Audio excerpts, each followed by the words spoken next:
done.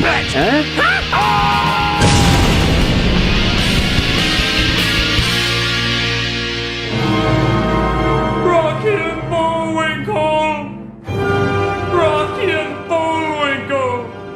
I confess, I killed you. Critic? I killed anyone's interest in seeing you. Critic, are you okay? Yeah, what about target practice at Raja Gosnell's house? Now, Critic, if you don't open the door, we're gonna drink all the Ecto Cooler and leave nothing for you. I thought we were gonna do that anyway. Yeah, well, he doesn't know that.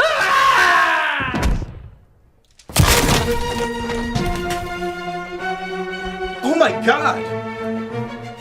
You wanna use a 9mm? Less kickback. Thank you. Malcolm! Oh!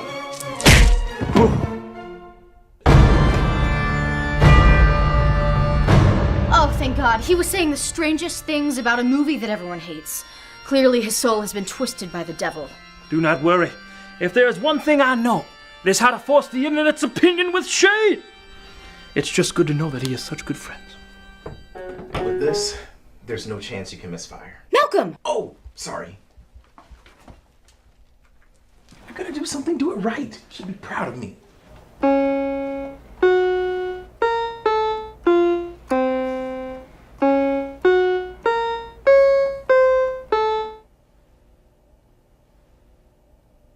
Leave me alone. Your friends told me you were saying some concerning things about a movie. It's okay. All terrible movies are equally bad in the eyes of the internet. Are they? Tell me, how well trained are you in bad film adaptations? I know a little. Bigger films mostly. Ah, then you must know why a Dr. Seuss character sticking his head in a woman's cleavage and having a man kiss a dog's ass doesn't work. I can't say that I do. Isn't that the beloved adaptation of The Grinch? Oh, Christ. All right, well, surely you must know why the Mad Hatter breakdancing and applying rules and logic to an illogical world that can't even represent the title right doesn't work. I regret it is not too familiar. It does sound like that smash hit Alice in Wonderland, though. Here, what about this one? An animated moose and squirrel try to save the world from a Villain with a lame accent? They make all sorts of forced puns with sloppy slapstick and no story? Yes, I know that! I'm sorry, I had no idea you despised that film as much as everyone else. I didn't. That was Rocky and Bullwinkle. The film you accuse yourself of killing. You heard that? For God's sake, my son, if you have something to confess, do it now. They were my icons. Rocky and Bullwinkle, the popular TV show that ran from 1959 to 1964. While kids could enjoy the adventures of a cynical squirrel and a brain-dead moose escaping the clutches of Boris, Natasha, and Fearless Leader, adults enjoyed a ton of in-jokes and smart writing that would usually go over most children's heads. It was one of the first animated TV shows where the focus was more on the humor for grown-ups and less on exciting stories for kids, resulting in some brilliant puns. You went to college? Penn State? State Penn. And some not-so-brilliant puns. It's from Washington. Washington. Suppose he heard I was a Lincoln fan? There was no doubt. It was corny, but still clever. It showed caring little about the scenario could actually be funny itself if you used it with the right kind of comedy. But, nevertheless, when the movie was advertised years later, people shuddered in disgust. These were clearly some of the worst trailers ever released since any of the trailers in 2016. What's up? I'd like to use one of my lifelines, please. They were bad. Really, really bad. As I read countless requests upon countless requests, I finally decided to watch this sack of moose droppings. As I put the DVD in to review it, I played a little game with myself. The internet despised this movie. Critics gave it a 43% on Rotten Tomatoes. Did it show? Did even the first couple minutes represent how awful this adaptation was? I pushed play on the remote and started to watch. Rocky and Bullwinkle themselves were forced to subsist on ever-diminishing residual checks from reruns of their old show. But something strange started to happen to me. Something I didn't think would happen to me after all the hatred and awful advertisements. I started to laugh. And their plans were crushed by the fall of the Iron Curtain. That was Rocky and Bullwinkle. that? That clearly well-written, faithful adaptation being shown to me on the screen. While the narrator, that's me, was forced to move in with his mother, where he was reduced to narrating the events of his own life. It seemed to have the same spirit, the same humor, even kind of a similar animation style. No. This has to be a mistake. It must be. It better be. I just want to clarify, you tried to kill yourself over this movie? The movie continued, explaining how Rocky and Bullwinkle were trapped in reruns and their home in the forest been chopped down. I'm the chairman of the Frostbite Full Society for Wildlife Conversation. You mean wildlife conservation? Well, somebody's gotta start talking about these things. Even their wordplay had become hackneyed and cheap. No, it was always like this. Wow, they even acknowledge how forced a lot of their humor can be. I'm legitimately confused. This seems like the typical Rocky and Bullwinkle writing, maybe even a little better because of its awareness of how it's being perceived. Surely something has to throw this all off. Hello, Mimi. Live action, of course! Now we're going to Brendan Fraser, Brad Pitt, and Robert De Niro this up. Oh wait, this was the one he was in? Even better! We see how Ginny Garofalo chooses her movie scripts. Too intelligent. When Boris, Natasha, and Fearless Leader convince her that they should make a Rocky and Bullwinkle movie. What is it? It's classic American cartoon from early 60s. And as you know, films based on shows from the 60s always equal cinematic success. So she signs the contract bringing them into the real world. So now we have De Niro as Fearless Leader, Jason Alexander as Boris, and Rene Russo as Natasha. How did that happen? We are attached to the project. Was that your excuse for little fuckers? But the studio president, Carl Reiner, says he don't like moose pictures. I don't like moose pictures. But a very specific prejudice. But the evil trio put out RBTV, really bad television, to hypnotize the world through awful shows to do whatever they want. Oh, that explains, I think, everything. But the FBI director, Randy Quaid, I'm back from Canada, is putting his top agent on the case, Karen Sympathy, played by Piper Perabo. Looper, that's where you know her from. She's so idealistic, warm-hearted, and beautiful, she can't help but smile when she's called idealistic, warm-hearted, and beautiful. Idealistic, warm-hearted, and beautiful FBI agent Karen Sympathy. Damn it, this movie's charming! I want to kiss me and carry me off to a castle! Give me something to work with! Are you familiar with the Rocky and Bullwinkle show? Oh! I mean, I've heard of it. Okay, that was Nickelodeon TV movie awkward. We're back on track! All that's missing is a visual gag even a haunted house wouldn't use. It's almost as if there were a mole in the White House. That's just ridiculous. Yes! This I can work with! In that it doesn't work, which worked for me! I have a weird job. So she sneaks into the studio to try and bring Rocky and Bullwinkle to life by literally choosing the genre of the movie they're about to star in, and using literally a green light to create them. This is so meta, even the Muppets would turn to the camera and say, You know I'm just a bunch of foam with a puppeteer attached to me, right? I don't even know how many more fourth walls we can break. But it works, and our two heroes are set free. Rocky. Bullwinkle. It's such a pleasure to meet the only reason Dave Coulier got a job on Full House. Something you'll notice very quickly is that the animation on the two of them is clearly computer generated. You would think that this would make them seem less, well, animated, and more solid and slow.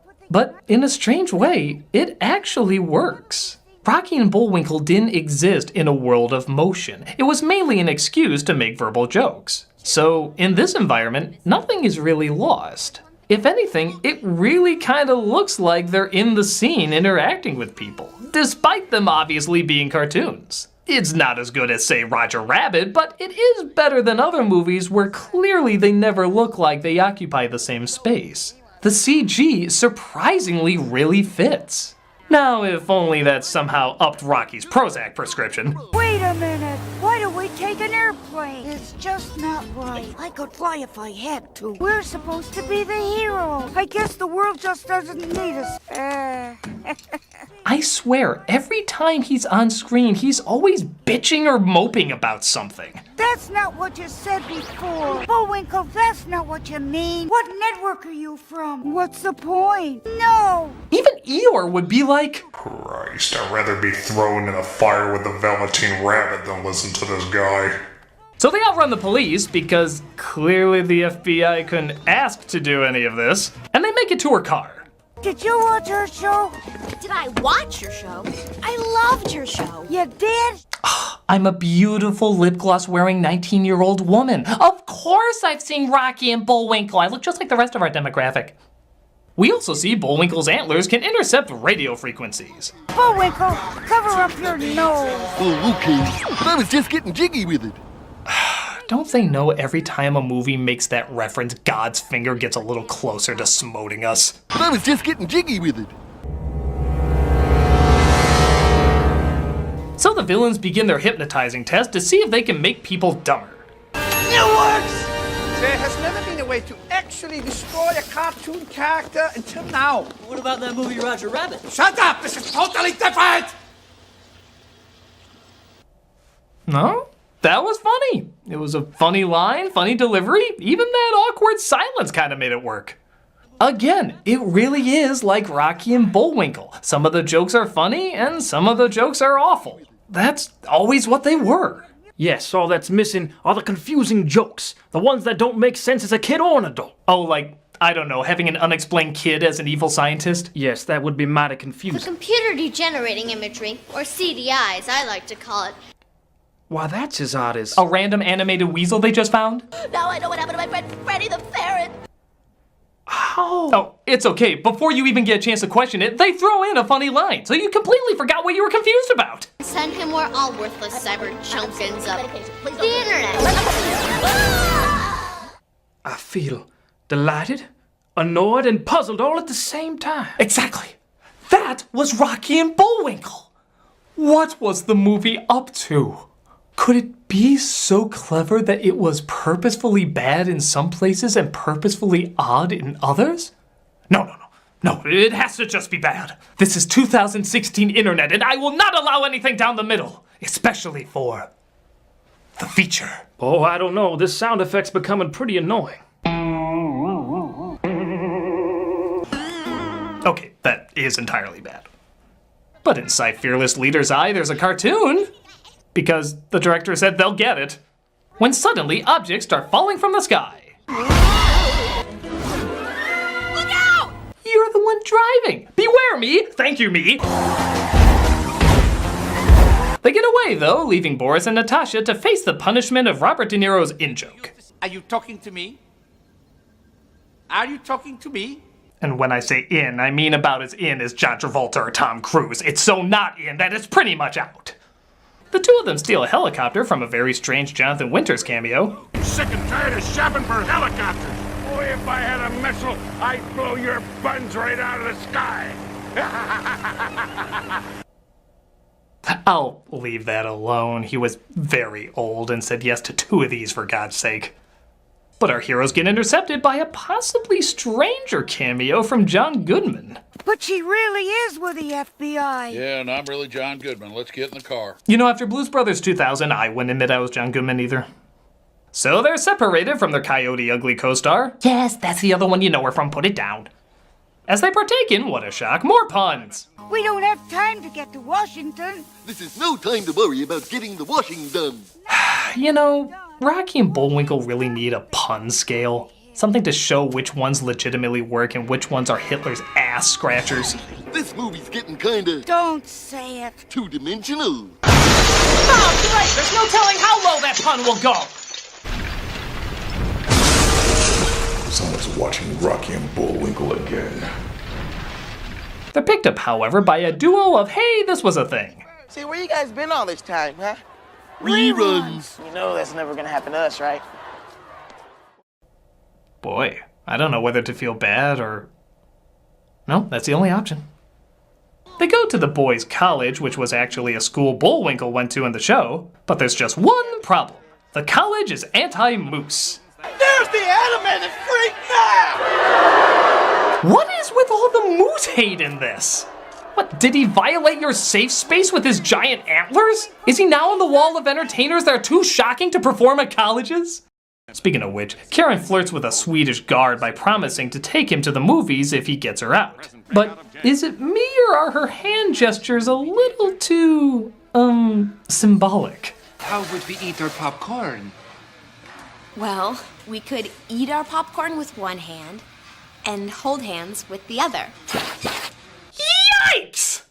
Thank God Bullwinkle wasn't firing the puns on this one. Bully, she really knows how to squeeze my hose. Bullwinkle. I'm just saying, she really knows how to make the wet stuff come out. Bullwinkle. Oh, and when I say come out. Okay, don't come crying to me if the FCC leaves a horse head on your mattress. At least I wouldn't be the only one getting hit. Oh, Christ. Back at the college, Rocky sees Boris is about to attack. So he tries once more to see if he can remember how to fly. Got to save Bullwinkle! Luckily, Rocky had delicious Taco Bell tacos. By the bell. He foils their evil plan, saves Bullwinkle, yet somehow still finds something to be upset about. I guess I've lost the knack. I'll never fly again. Seriously, Zoloft, Prozac, that creepy shit from We Happy Few. Take something, you depressed woodchuck! Yes, Bullwinkle's speech was so inane that the students couldn't understand a word he was saying and consequently found nothing to object to. Oh my god, this movie may have predicted the future. Nah, they'd always find something to object to. Plus, there are some legitimately funny scenes, like the nice Swedish guard who helps Karen escape to go to the movies. She totally abandons him, doesn't even think twice. Honestly, this movie really does have a lot of the characteristics of the original cartoon. Right down to some of it being brilliant and some of it being painful. I'm sorry, but it really is a good adaptation. But why this film? Why is Rocky and Bullwinkle the adaptation that works? With all the great cartoons turned into live action shit, why is this the one that gets all the effort, even down to the flaws? These other adaptations deserve better. These other adaptations deserve better! What are you saying? I'm saying from now on, the movie and I are enemies. Because it chooses this piece of crap to represent perfectly when other adaptations deserve the attention. Because it is unjust, unfair, unkind. I will block it. I swear it.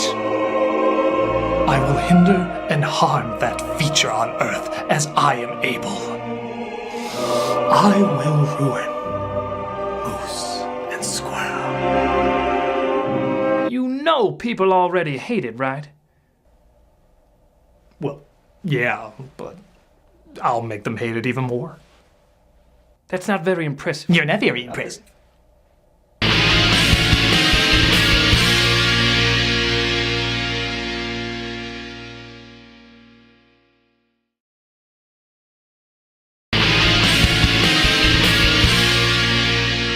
So Rocky and Bullwinkle race toward Chicago, probably lured by their filming tax breaks. It wouldn't last. Where they drive through 2 Italian peasants just so they can crash through some fruit carts in their chase. If that's not funny enough, get a load of this weird silent moment. I have no idea why that was there, but it just cracks me up. Was it supposed to be an out-of-body experience? Like, we're supposed to hear their thoughts? I never did tell her how I really feel. You know what'd be pointless right now? A Billy Crystal cameo. Mattresses for sale. Volume. Now that's a soft mattress. This cameo just fixed my pipes in my summer home. Yeah, a lot of the cameos in this movie, if you haven't noticed, don't really make a lot of sense. It's the equivalent of using an unpopular appearance twice for no real reason. We just saw him! We just saw Jonathan Winters! Why are they using him again? Oh, and it doesn't tie into any joke. It's not like that's his brother or his look-alike or the same person. It's just Jonathan Winters as a different character. Hell, why not complete the trilogy and have him pop up as another completely different character? I'm high. I am completely high. Why would there be 3 Jonathan Winter cameos? What? Was this in his contract? He had to play more than one character no matter how brief or pointless? What if he had that same contract in Smurfs? Hey everybody, do you like my new dress? I got you now, Papa Smurf. Meow. He doesn't always have to be a one-man everything. Our heroes escape the villains again, which just curls Alexander's reverse Hitler stash, but Karen tries to encourage Rocky to conquer his fear of flying. I feel like we've done this already.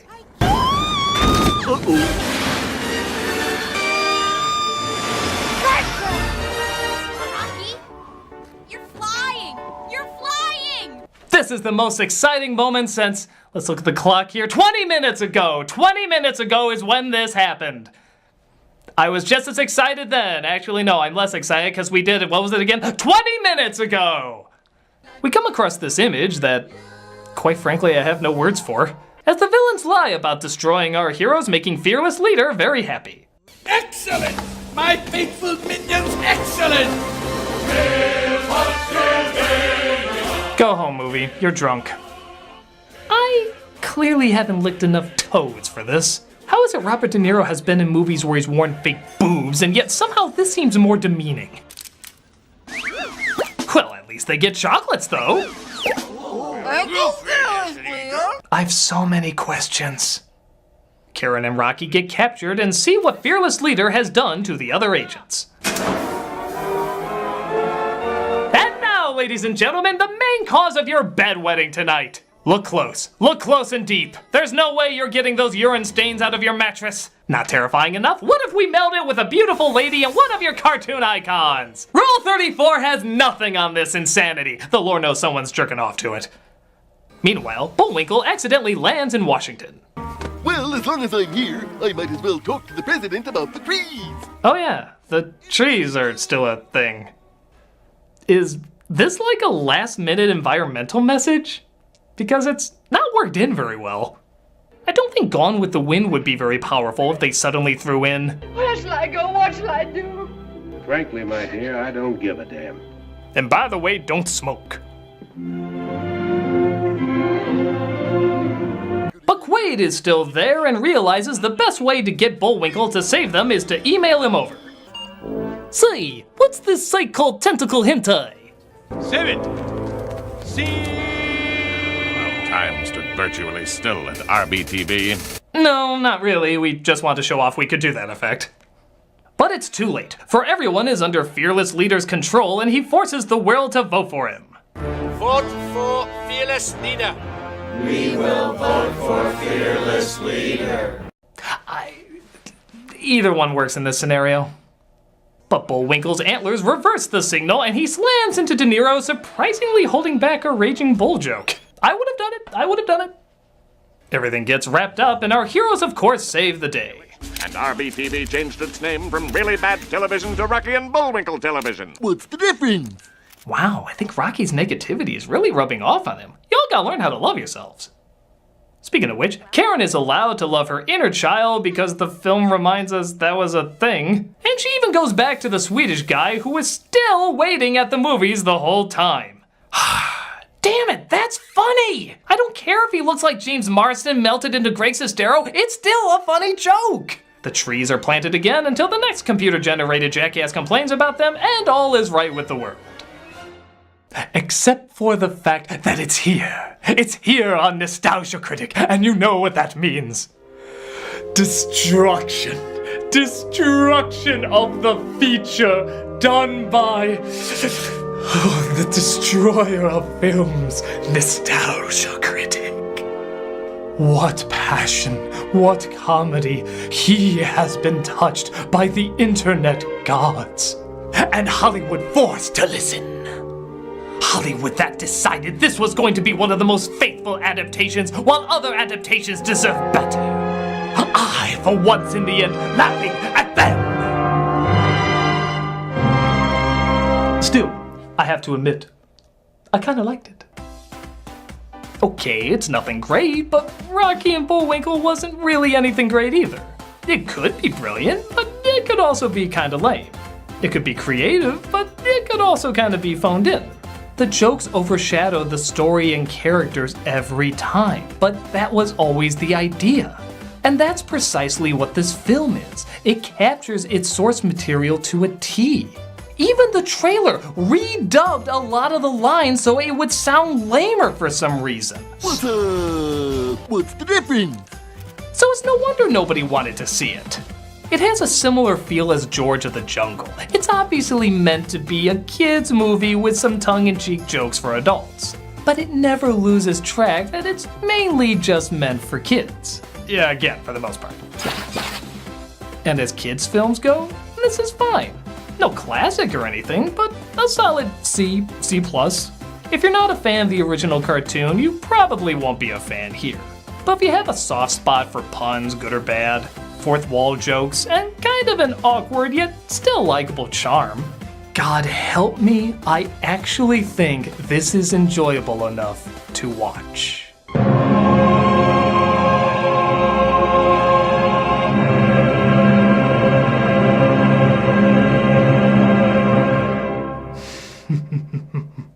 Are you surprised by my choice? My ability to disagree with the masses? My ballsiness to enjoy something so universally despised? Oh boy, you really can't talk a man's ear off. So you really liked Rockadoodle? Get out of here! Okay. Oh, and tell all the others that enjoy mediocrity that I will speak for them. I am their champion.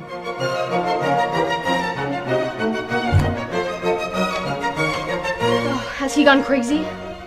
I think the real question is, was he ever sane? Mediocrity. Mediocrity's everywhere. I find you all okay. You're okay. You're okay. All your mediocrities are okay. You are all average.